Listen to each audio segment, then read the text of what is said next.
India TV YouTube channel को subscribe करें और बेल आइकन दबाएं।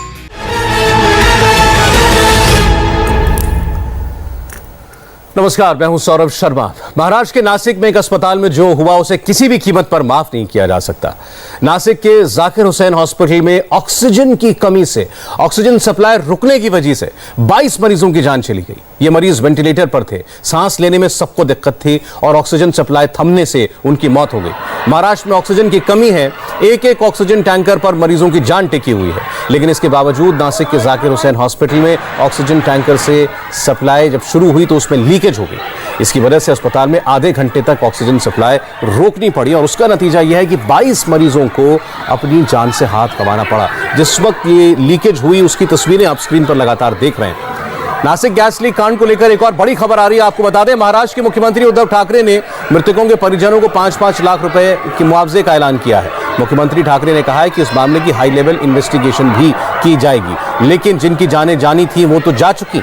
अब उनके परिजनों को मुआवजा बांटने से आखिर क्या हासिल है, ये बड़ा सवाल है और इतनी बड़ी लापरवाही कैसे हुई, इसका जिम्मेदार कौन है, इसका भी पता लगाया जाना चाहिए। एक तरफ पूरे देश में तमाम राज्य ऑक्सीजन की कमी की बात कह रहे हैं, अस्पतालों में ऑक्सीजन शॉर्ट सप्लाई में है और ऐसे में एक ऐसा हॉस्पिटल जिसके पास ऑक्सीजन थी, ऑक्सीजन लाई गई थी, वहां पर ऑक्सीजन लीक हो गई और उसकी कमी से 22 मरीजों की मौत हो गई। दिनेश मौर्य इस खबर पर हमारे साथ हैं। दिनेश, अब मुख्यमंत्री कह रहे हैं हाई लेवल इन्वेस्टिगेशन इस पूरे मामले की जाएगी। अभी तक पता क्या लगा है, कैसे हुई आखिर इतनी बड़ी चूक?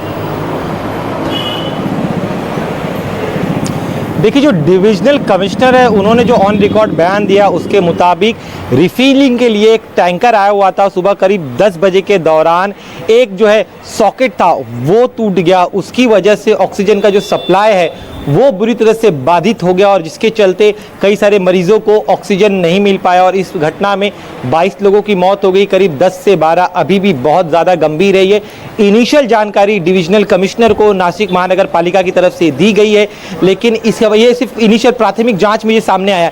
लेकिन एक्चुअल कारण क्या था, क्यों इस तरह की घटना हुई? क्योंकि वहां पर एक ऑक्सीजन प्लांट था और जितनी भारी मात्रा में हम लीकेज वाला ऑक्सीजन देख रहे बाहर निकल रहे, तो ऐसे में क्या यही सॉकेट टूटना कारण था या फिर कोई अन्य वजह थी? अगर परिजनों की माने, जिन्होंने अपने जो लोग मरे उनके परिवारों की माने, तो 1 या 2 घंटे से ही जो है वहां पर मरीजों की हालत खराब होना शुरू हो गई थी। तो क्या पहले ही कहीं से ही जो लीकेज था और जब रिफिल के लिए टैंकर आया तब इस लीकेज के बारे में जानकारी मिली? जांच का विषय है, इसे हम इंतजार कर रहे हैं। लेकिन जो ऑन रिकॉर्ड डिविजनल कमिश्नर की तरफ से जो कहा गया उसके मुताबिक तो यही है कि एक सॉकेट टूटा था जिसकी वजह से ऑक्सीजन सप्लाई पूरी तरह से बाधित हुआ था। एक और अहम चीज, न सिर्फ उस जिस समय ये रिफिल के लिए टैंकर आया था उस दौरान वहां पर कुछ जो है टेक्नीशियन थे जिनकी मदद से, एक प्राइवेट कंपनी के टेक्नीशियन थे, गैस कंपनी के, उन लोगों ने उस लीकेज को बंद किया। अस्पताल की तरफ से ऐसे किसी आपात स्थिति से निपटने के लिए कोई व्यवस्था नहीं थी। वहां पर प्लांट जरूर था, लेकिन जब लीकेज की जानकारी मिली तब इन प्राइवेट कर्मचारियों की मदद से उस लीकेज को बंद किया गया। साथ ही में दमकल के कर्मचारी, लेकिन ऐसे इतने बड़े अस्पताल में जहां पर इतने बड़े पैमाने पर मरीज हो वहां पर खुद का इंटरनल इस तरह से एक सिस्टम होना चाहिए।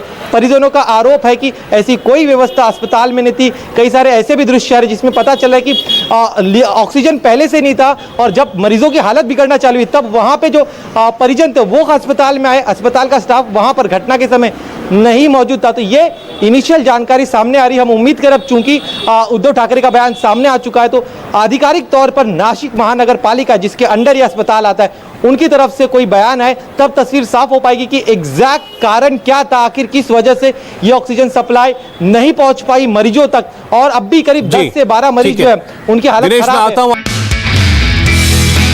नमस्ते, मैं हूं मीनाक्षी जोशी। वीडियो और खबरों से अपडेट रहने के लिए India TV YouTube channel subscribe करें, बेल आइकन दबाना ना भूलें। जुड़े रहें इंडिया टीवी के साथ।